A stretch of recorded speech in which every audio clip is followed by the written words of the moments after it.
Mesdames et Messieurs les conseillers, Messieurs les préfets de la région d'Haïti-Tiassa, de l'Abbé et des Cantons, Mesdames et Messieurs les élus, Monsieur le maire de Gabou, de la commune de Gabou, honorable chef traditionnel, fédérés guides religieux, chers invités, Mesdames et Messieurs.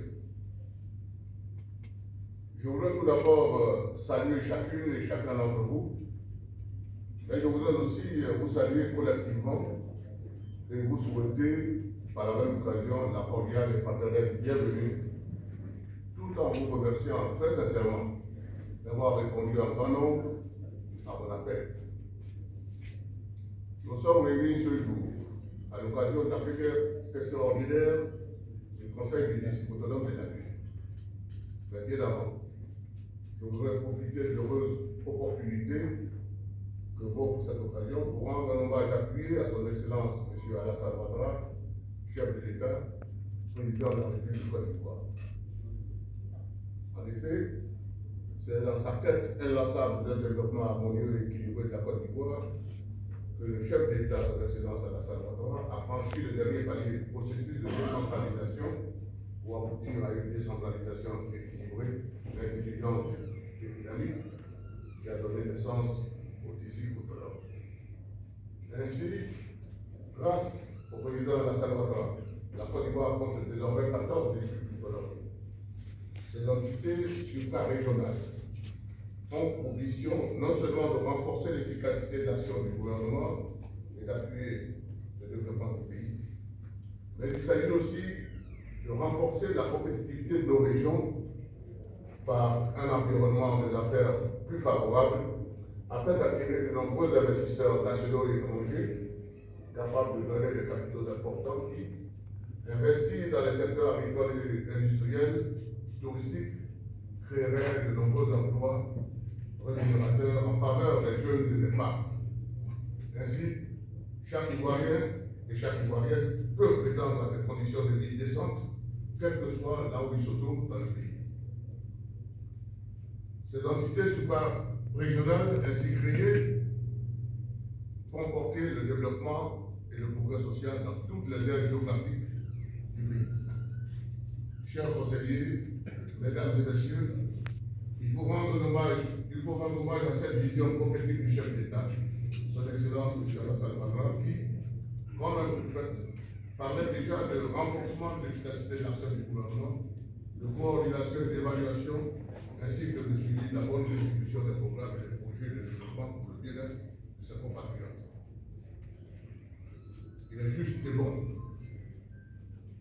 de saluer avec respect et reconnaissance ce visionnaire et grand acteur incomparable du développement de notre pays, au moment où le disciple autonome de la Lune tient sa première session ordinaire de l'année 2022.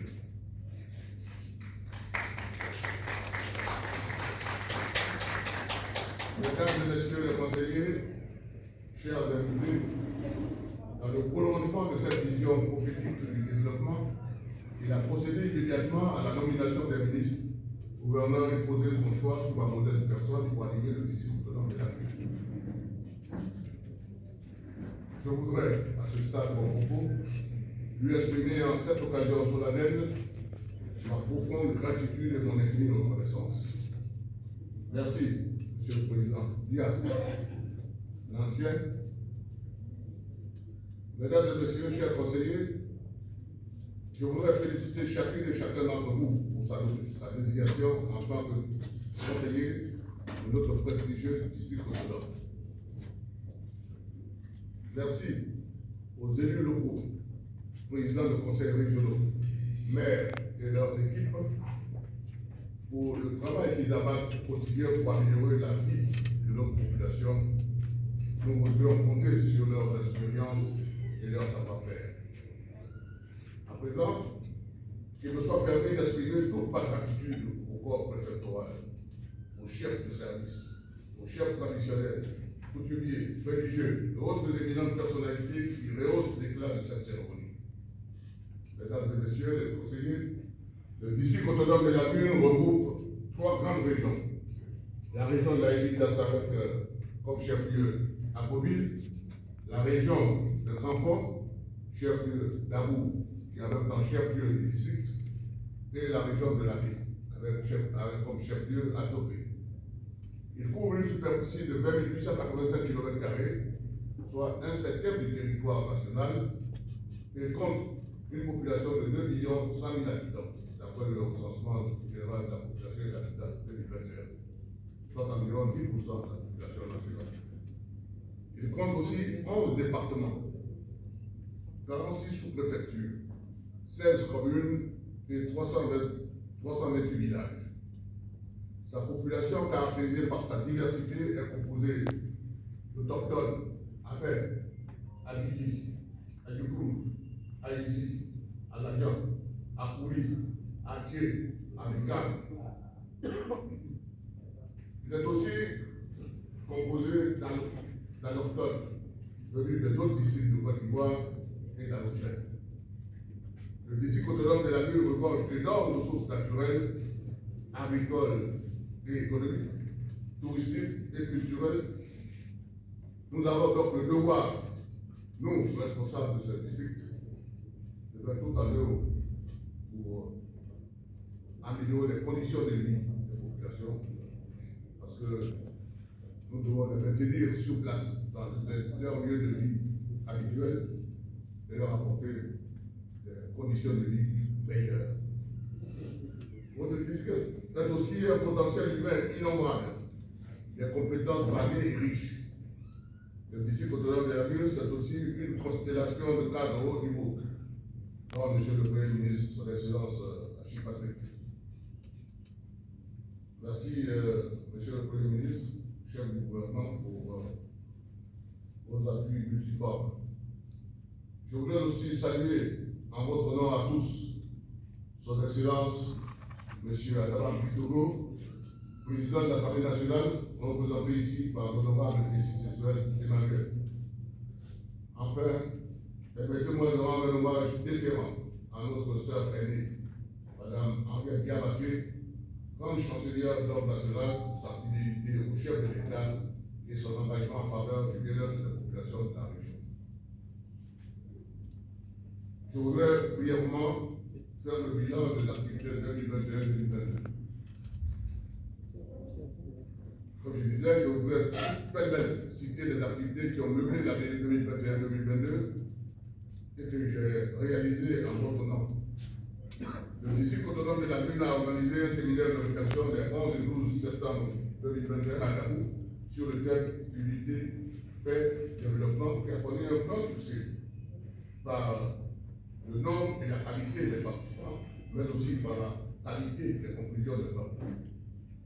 En janvier 2022, nous sommes rendus à Pakovo, dans le département de Kassané, pour la pose de la première pierre de 3 unités composées d'un centre de production d'aliments pour volailles, d'un abattoir moderne et d'un centre d'approvisionnement dans le cadre de la politique d'autosuffisance en produits agricoles, initiée par le ministère de la Production animale et des ressources halieutiques. Les 24 et 25 février 2022, nous avons effectué une visite de travail dans les régions d'Aïdi-Diassa et de la Baie pour nous imprégner des réalités de celles-ci. Nous avons également pris part à de nombreuses manifestations socioculturelles. Les demandes de parrainage et de présidence de cérémonies et d'aide affluent. Les sollicitations sont nombreuses. Les préoccupations de nos concitoyens sont immenses, variées et toutes urgentes, faisant ainsi du vice-gouverneur l'expression de leur espoir. Le 7 août 2022, nous avons été invités à la cérémonie officielle de la fête nationale à Yamoussoukro, où nous avons fièrement participé au grand défilé avec 2 chars présentant quelques aspects de notre riche patrimoine culturel et gastronomique. Nous avons également pris part à de nombreux ateliers, séminaires et colloques, notamment les États généraux de l'éducation nationale et de l'alphabétisation et tout récemment à un colloque organisé par le Fonds mondial pour le développement des villes au Sofitel Hôtel du Monde d'Abidjan. Le district autonome de la ville fonctionne pleinement. malgré quelques difficultés, nous avons réussi à obtenir un siège à Damou, chef du district autonome, et une annexe à Abidjan. Le siège de Damou est une villa duplex de 2 étages. Tous les services y sont logés. L'annexe d'Abidjan est un appartement de 4 pièces, situé à Foucault-André, 8e tranche, cité CNPS. Il comprend les niveaux du vice-gouverneur, du directeur de cabinet et du directeur administratif et financier. Le personnel de conception, c'est-à-dire les directeurs et sous-directeurs, sont affectés au district. Cependant, les postes de garde restent encore à pourvoir. Le personnel d'appui est insuffisant. L'équipement en mobilier est également insuffisant. Mesdames et messieurs, le district autonome de la Lune compte d'innombrables compétences, variées et riches qui, rassemblées et utilisées à bon escient, constituent une source d'énergie intarissable et renouvelable. Le Conseil du district autonome regorge de cadres de haut niveau. C'est pourquoi je rappelle à l'union de tous les membres du Conseil pour qu'ensemble, nous relevions les grands défis de développement qui nous attendent. J'ai donc décidé d'imprimer à mon action une marque, la marque d'une politique de gestion participative et inclusive. Toutes les compétences, toutes les suggestions, tous les efforts sont les bienvenus au district autonome de la ville. J'ambitionne à la suite du président Alassane Ouattara de porter le développement et le progrès social dans toutes les aires géographiques du district. C'est pourquoi il nous faut valoriser ces énormes potentialités agricoles, industrielles, touristiques, culturelles et sociales afin d'aider les plus faibles à vivre convenablement, aider aussi ceux qui ne peuvent travailler à rester libres. Il faut, coûte que coûte, fixer durablement les populations dans leur espace de vie en leur donnant les moyens de vivre décemment par le travail qui crée de la richesse et entretient la santé. Le district est un instrument de développement que son Excellence, M. Alassane Ouattara, a bien voulu mettre entre vos mains. À vous de l'utiliser à bon escient, à vous de le fructifier de positif. C'est pour cette raison que j'appelle tous les conseillers à s'approprier du ministère de notre district. Vous devez user de vos compétences, de vos relations, de vos appuis pour permettre au district de bénéficier de bons projets. Il faut donc aller à la pêche au projet. C'est ce que j'attends de vous. Votre implication et votre appropriation véritable de cet instrument de développement. Le district autonome de la Lune possède à ce jour un portefeuille d'études et de projets au nombre de 9. D'abord, l'élaboration du schéma directeur du district autonome de la Lune, dont les livrables sont la monographie, le livre blanc, le plan de développement, le plan final en sera extrait pour soutenir le budget. 2. Le projet de vulgarisation de la culture de mûrier avec, à très court terme, l'implantation d'une usine industrielle de production de la soie dans le district autonome de la Lune grâce à 2 groupes chinois, Meichen SARL et Shanghai Beijing Industrial Company Limited. 3. Étude de faisabilité pour l'installation de 300 jeunes hommes et femmes pour l'élevage de poissons en cage flottante dans 30 villages côtiers du district.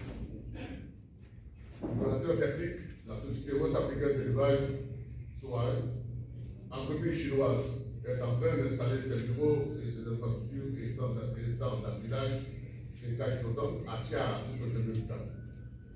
La construction d'une unité de production d'aliments pour poissons est également prévue par cet opérateur alors. 4. Une étude de faisabilité d'une chaîne de production et de commercialisation de la tchéquée pour les femmes du district. Ce projet permettra de valoriser la tchéquée qui est un produit phare du district et qui mérite d'être labellisé. 7. Étude du projet de renforcement des capacités des acteurs portés par l'habituel de développement économique, social et culturel d'Abondjo, village de la sous-préfecture de Naro. Étude pour l'installation des jeunes éleveurs pour l'approvisionnement des 3 abattoirs industriels de volailles installés par le projet de PAPAM, du ministère des Ressources animales et halieutiques dans le district autonome, notamment à Pakobo, Bonne et Azak. Cette étude de faisabilité d'un circuit de contrôle du district autonome de la ville. En effet, le district autonome de la Lune regorge d'importantes potentialités touristiques. Ce circuit permettra de développer et d'exploiter toutes les potentialités au profit des communautés. Étude de faisabilité de la construction du siège propre au district autonome de la Lune. Le district autonome de la Lune doit se construire son siège, doit construire son siège ici à la Lune. Enfin, neuf, le projet le plus évident, c'est celui qui consiste à rendre hommage et remercier son Excellence, Monsieur le Président de la République, en décembre prochain à Davos. Mesdames et Messieurs les conseillers, le district autonome de la Lune est véritablement un instrument de développement entre vos mains. Tout à vos régions me trouvent de bienvenue. À Maro, j'insiste sur votre implication véritable et votre utilisation à bon escient de cet instrument de développement qu'est le district autonome de la Lune. C'est sur cette note d'espoir que je vous fais honneur mon propos. Vive la Côte d'Ivoire, une et prospère. Vive le président Alassane Ouattara, vive le district autonome. Je vous remercie.